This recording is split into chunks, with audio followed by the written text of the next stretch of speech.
Hi guys, welcome back to my channel. The majority of this video is going to be about women's health, so if that's not something that you're interested in or want to hear me talk about and discuss, totally understand that. Hopefully I will see you in my next video. Some of you who know me in real life or have watched my videos from before might know that I suffer from polycystic ovarian syndrome. I was diagnosed in 2011. Long history of infertility. I have a whole video where I kind of talk about all of that. Today's video is kind of going to be an update on what I have discovered in the past few years and just what I plan to do now.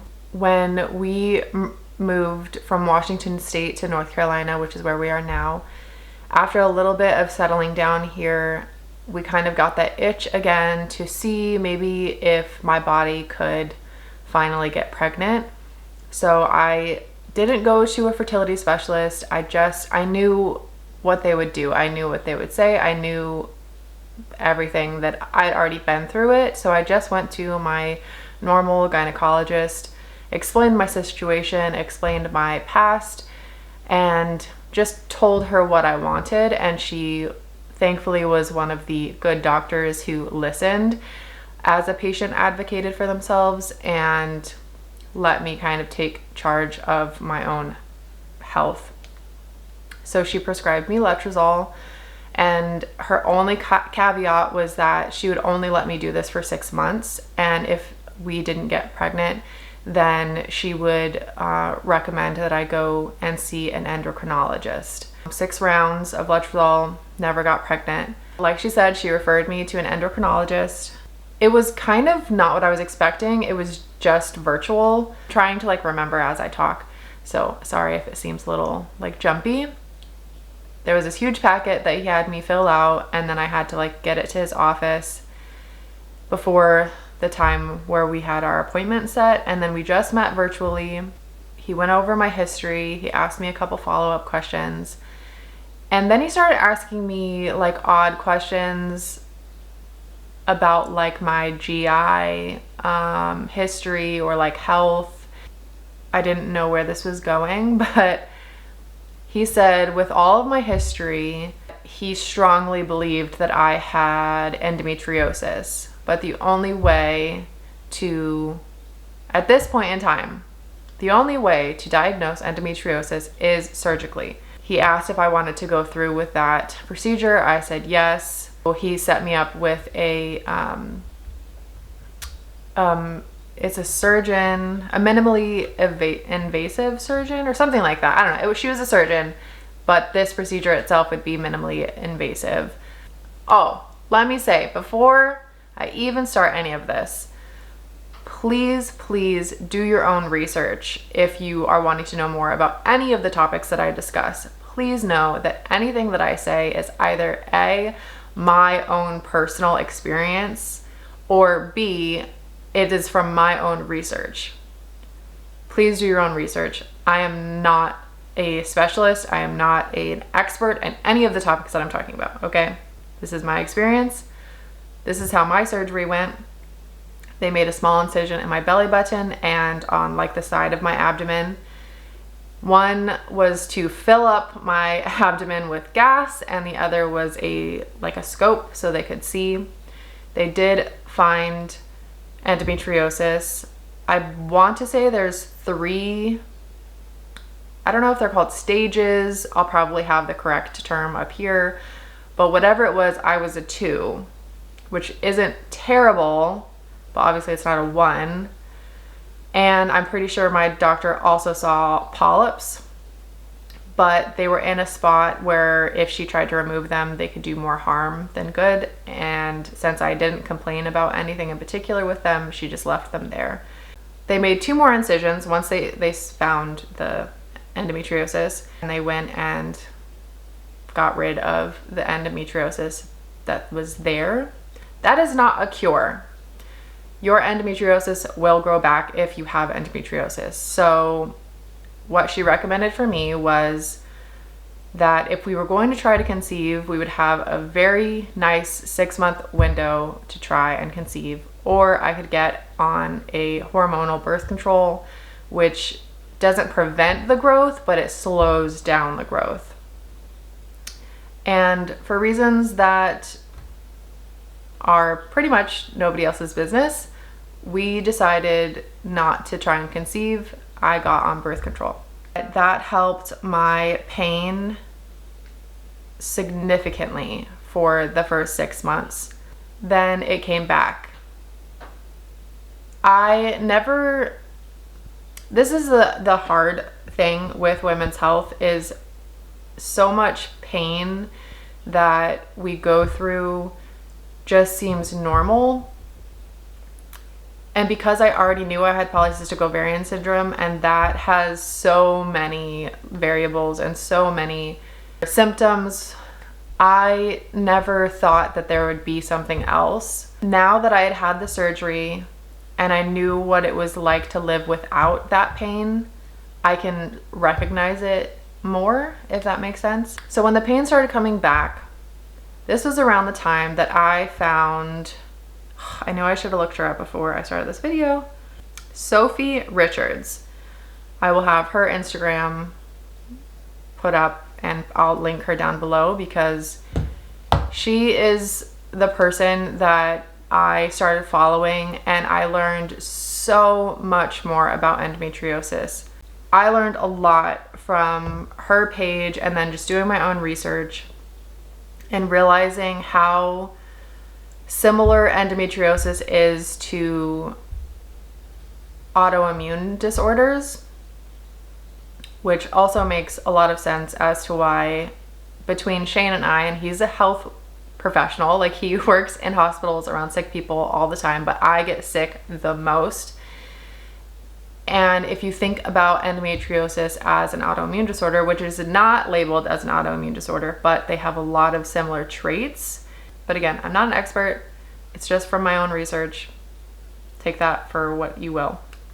With endometriosis, you get flares similar to autoimmune. And when you have a flare, your immune system is weakened. So therefore, I get sick a lot more than Shane does. Learning from Sophie about flares and why I would have periods of time where my belly was so distended, it looked like I was 4 to 6 months pregnant, and it was so painful. That is from an endo flare. And the reason that my endocrinologist doctor was asking me about my GI health is because your GI health is very linked to having endometriosis. The flares come from what I put in my body. That is how I found out about the AIP diet, or autoimmune protocol.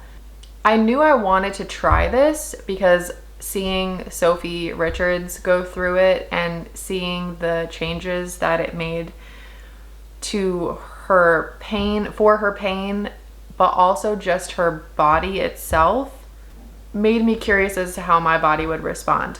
I don't know if you guys could tell, but I'm a little heavier. My face is a little puffier than it had been in my previous videos like 3 years ago. It's fine. It is whatever. I'm in my 30s. Bodies change. You know, I've tried, and I work in therapy with just trying to love myself no matter what I look like, because I had been through some body image issues as I was getting older and my body was changing. So just for transparency, I am 5'11", pretty tall gal, and currently I weigh about 175 pounds. Weight is so, because, you know, if I was super muscular, muscles weigh more than fat. So weight is just such a stupid number to me. I try not to like step on the scale. And when I'm at the doctor's office, I let them weigh me, and then they don't usually tell me what I come out as, and I don't look, because I can drive myself crazy if I focus so much on my weight number. So I just try and think about how I feel in my clothes, how I feel in general. So for clothes wise, in the US, I am like a size 12 jeans. I'm pretty much a large in everything, tops and bottoms. and I think like a size like 10 to 12 in a dress, if that helps give some idea of me. Anyways, I wanted to do this AIP diet, so I did it. And basically you eat foods that are according to the AIP for 30 to 60 to 90 days, depending on your symptoms. So if by 30 days you're still having symptoms, go 60 days. If by 60 days you're still having symptoms, go to 90 days. And usually your body will be so cleansed of anything that would cause pain or flares or whatever that you would be fine. And then after that period of time, you slowly start adding a new food into your diet, like every 3 to 7 days, 7 being the safest, because your body takes a while to react, or can take a while to react to a certain food. I've done this twice now. I did the full 30 days the first time, and then the second time I did it just until my symptoms were completely gone, which only took 3 weeks. The issue that I have is the reintroduction period. I get so excited to add new things and things that I've missed that I just overdo it. Like, the point is to understand what triggers your flares, or what triggers your pain, or what your body responds negatively to. I want to do this one last time. And I think the change that I'm going to do this time around is, the last 2 times I had a list of what I would reintroduce first, and I just was really focused on that list. I don't want to do that this time. I want to just eat what I can eat, feel good, not focusing too much on it. I don't know. That's how I want my brain to function. I just don't want to think about it. Because what tends to happen is I think about that 30-day or that 3-week end period, and then I'm golden, but I'm not.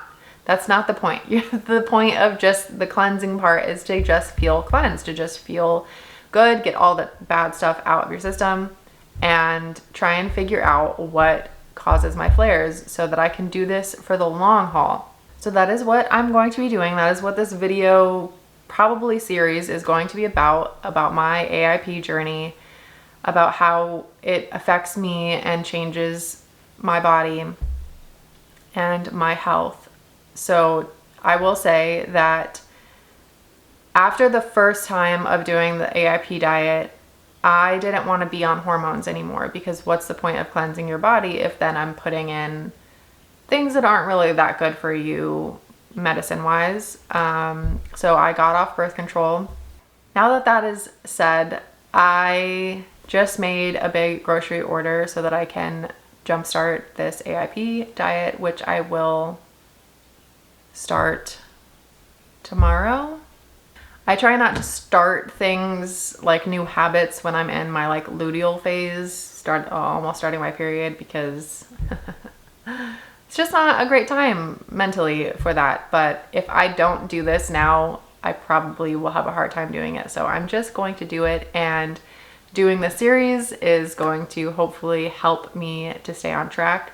My AIP probably isn't as strict as other people might consider AIP to be. I do my absolute best to stay in the lines of what is AIP approved.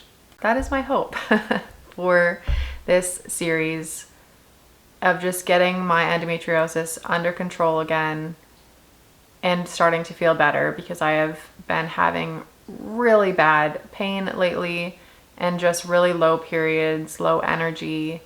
I don't really want to live like that anymore, because I have like PCOS and things like that. Some symptoms just are from, number 1, being a woman, having ovaries, having a uterus, number 2, having PCOS, and then having endometriosis. So I like to track my symptoms based on where I am in my cycle, so that I can see if anything's reoccurring. That way I'll know if it is a food thing or if it's just a cycle thing. So I thought I would just give a brief overview of, I was trying to decide if I should say what I can eat or what I can't eat because what I can't eat is a much larger list. So I think I'll just go with what I can eat right now during the elimination phase. Basically all meats, you want to stick to the healthier side. All fruits are okay, but I try to limit my fruit intake. Not that I'm like super big on sugars, so I don't really have an issue with that. I do love chocolate, so that is always a difficult thing for me. But I try to limit my fruit intake. And the veggies, on the AIP diet, you can have all veggies except for nightshade. So no peppers, no tomatoes, no eggplant. I'll have like a list of nightshades right here because I can't remember them off the top of my head. I have a sneaking suspicion that nightshade vegetables are part of my trigger foods, but I'll have to thoroughly test that this time around. For dairy, obviously that's not AIP approved, and I'm lactose intolerant anyways. I used to drink oat milk. Can't have oats, and you know, now there's this whole like, oh, oat milk is terrible for you. So when I'm on the AIP, I do coconut milk, and I buy like the cans of coconut milk. I have the cans of coconut cream, and then I buy like the I think it's like the soy brand or whatever. The like sweeteners that are AIP approved, AIP approved, are honey and like maple syrup, like 100% maple syrup. But again, small doses, like you don't want to go overboard. Yeah, I'm sure like I'll explain more about food like when I actually cook. But that's just like the base. I just wanted to like put a base out there. I think what I'm gonna do is, this is my vision for this right now. I don't know how this is gonna work out because I honestly don't post very often, but I think with this AIP journey, I want to, for this first week, so starting tomorrow, which is March 1st, great, that's awesome, March 1st. What I want to do is I want to post, like I want to record every day the meals I'm making, keep track of how I'm feeling for the first week, and just my vision is, don't like hold me to this because I don't know if I'm going to be able to do it, but my vision is I'll just upload little videos every day for the first week. And then after that, it will be just like weekly updates. That's my vision. If I can just make this way of thinking and this style of eating as much of a routine and a normal lifestyle for me, then I feel like no matter where I go, my brain will gravitate towards eating this way as best I can. As best I can. That is my goal.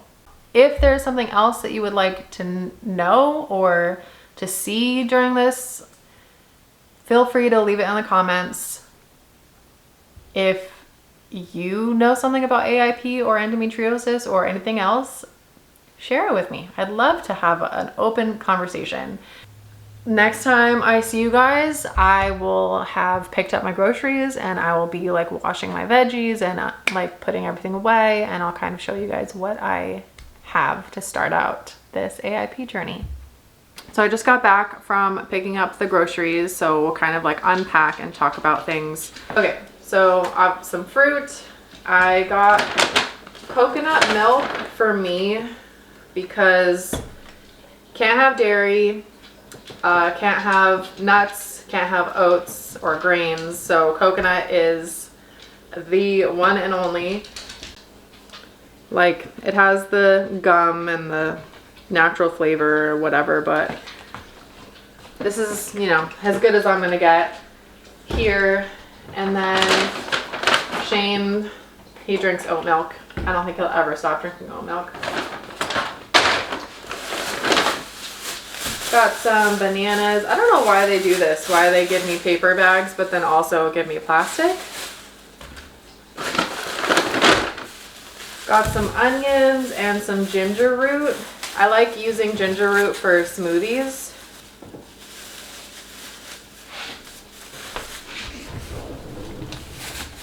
And then another 1 onion.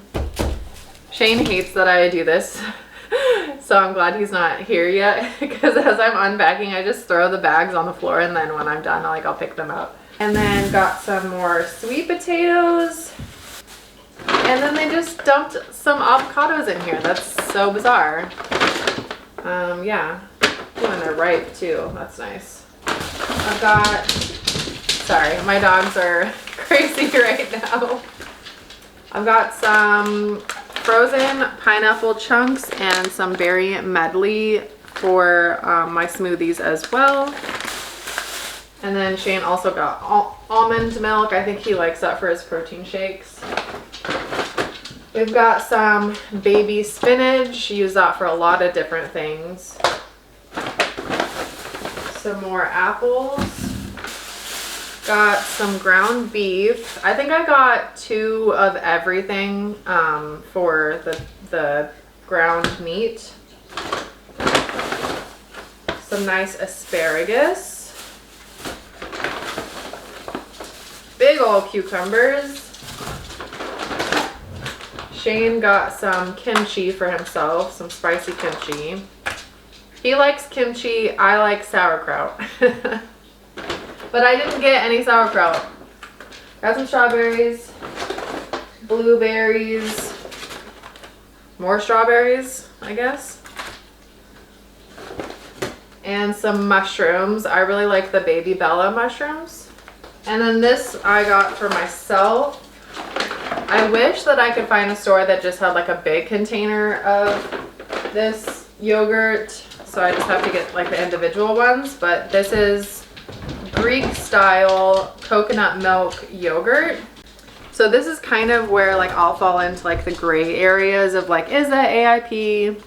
I don't know, because there are like, I don't know, I feel like the ingredients are pretty good. Like it has water, pea protein, technically can't have peas, cane sugar, not like contains 2% or less of natural flavors, which that's not good. Pectin, I don't know how you would feel about that.